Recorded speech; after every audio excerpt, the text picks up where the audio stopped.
काय करायच्या कंपन्यांच्या कोण म्हणतंय देत नाही पीक विमा शेतकऱ्यांना न्याय शेतकऱ्याला न्याय कोण म्हणतंय देत नाही कोण म्हणतंय देत नाही काय करायच्या कंपन्यांच्या काय करायच्या कंपन्यांच्या तर आजचा विषय असा आहे प्रत्येक वेळेला पीक विमा मंजूर असताना देखील पीक विमा टायमाला मिळत नसेल आणि शेतकरी मोर्चात उतरावा लागत असेल तर या कंपनीच्या करायचं काय हा एक शेतकऱ्यांसमोर मोठा प्रश्न आहे। म्हणून आज आम्ही सगळे शेतकरी मिळून आलेलो आहे। जर आज आम्ही इशाऱ्याच्या रूपानं मोर्चे घेऊन आलेलो आहे आणि भविष्यात जर नाही मिळाल्यास आम्ही थेट मंत्रालयावर मोर्चे नेणार आहे। आज ही मी उघड सांगितलेलं आहे आणि 2019 पासून आजपर्यंत जे काही विमा मिळाला नाही हंगामातील ते आम्ही कित्येक वेळा सूचना केलेलं आहे, आंदोलन केलेलं आहे, ते सुद्धा दुर्लक्ष झालेलं आहे। ते सुद्धा मिळालं पाहिजे आमची एक अपेक्षा आहे। जर नाही मिळालं तर आम्ही पुढला पर्याय शोधू।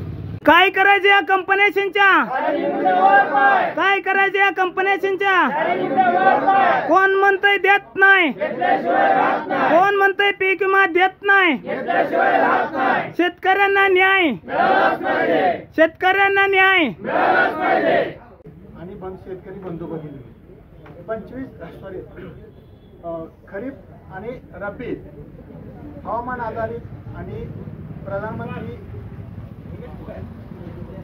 प्रधानमंत्री फसल विमा योजना या दोन प्रकारचा पीक विमा भरला जातो।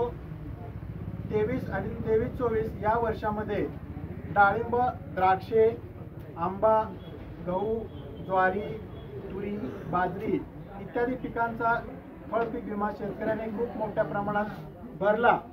फळ पीक विमा त्याची मुदत संपल्यानंतर कंपनीने 45 दिवसाच्या आत शेतकऱ्यांच्या खात्यावर ती जे काय ट्रिगरनुसार रक्कम मंजूर आहे ते रक्कम शेतकऱ्यांच्या खात्यावर जमा करणं कायदेशीर बंधनकारक असताना सुद्धा कंपनी जाणून बुजून शेतकऱ्यांना पीक विमा देण्यास टाळाटाळ करीत आहे।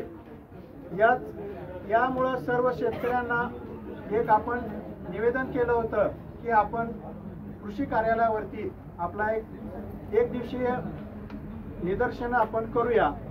या निदर्शनामध्ये आपल्याला कृषी विभागाकडून आपल्याला न्याय मिळेल ही एक आपल्या मनामध्ये भावना होती। म्हणून आपण सर्व शेतकरी इथं एकत्रित आलात त्याबद्दल मी परत एकदा आपलं हार्दिक आभार व्यक्त करतो। आणि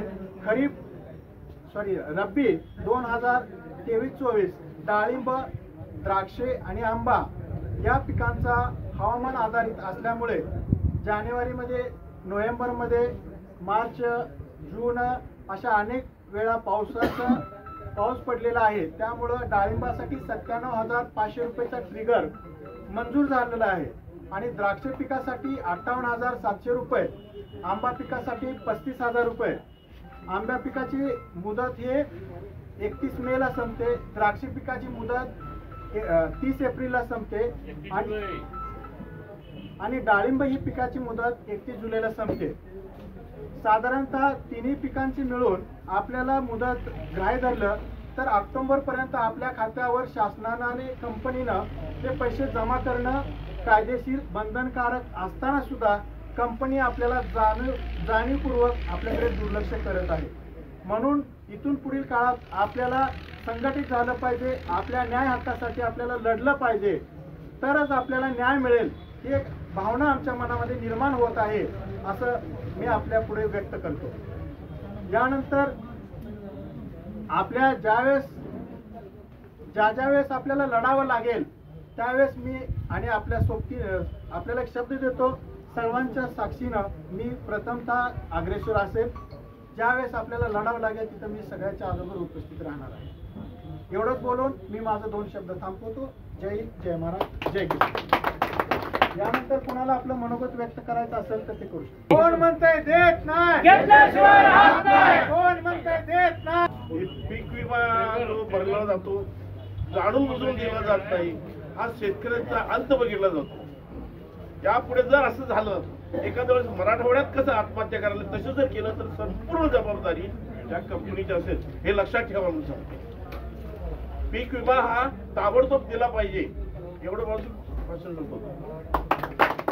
कोण म्हणतंय देत नाही, घेतल्याशिवाय राहत नाही, कोण म्हणतंय देत नाही, घेतल्याशिवाय राहत नाही, शेतकऱ्यांना न्याय मिळालाच पाहिजे, शेतकऱ्यांना न्याय मिळालाच पाहिजे, शेतकऱ्यांचा पीक विमा मिळालाच पाहिजे, शेतकऱ्यांचा पीक विमा मिळालाच पाहिजे, शेतकरी तुटीचा जय असो, शेतकरी तुटीचा जय असो. येऊन चेक करून गेले शेतकरी. काय करायचे या कंपन्यांच्या, काय करायचे या कंपन्यांच्या, कोण म्हणतंय देत नाही, कोण म्हणतंय पीक.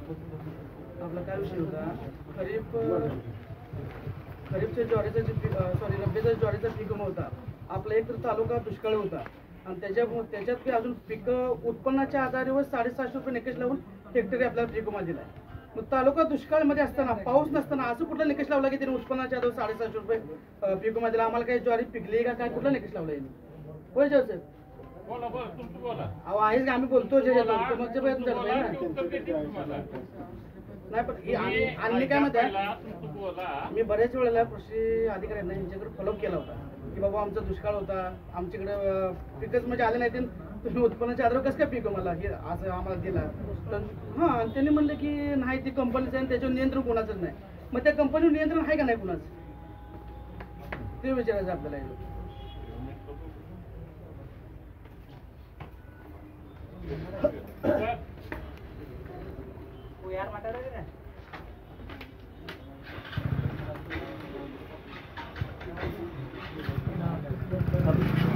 ट्रिगरनुसार आता ज्यावेळेस ते काय म्हणाले ट्रिगरनुसार प्रत्येक महसूल मंडळामध्ये वेगवेगळा पाऊस झाला आहे, त्यानुसार आपल्याला वेगवेगळा पीक विमा मिळतो.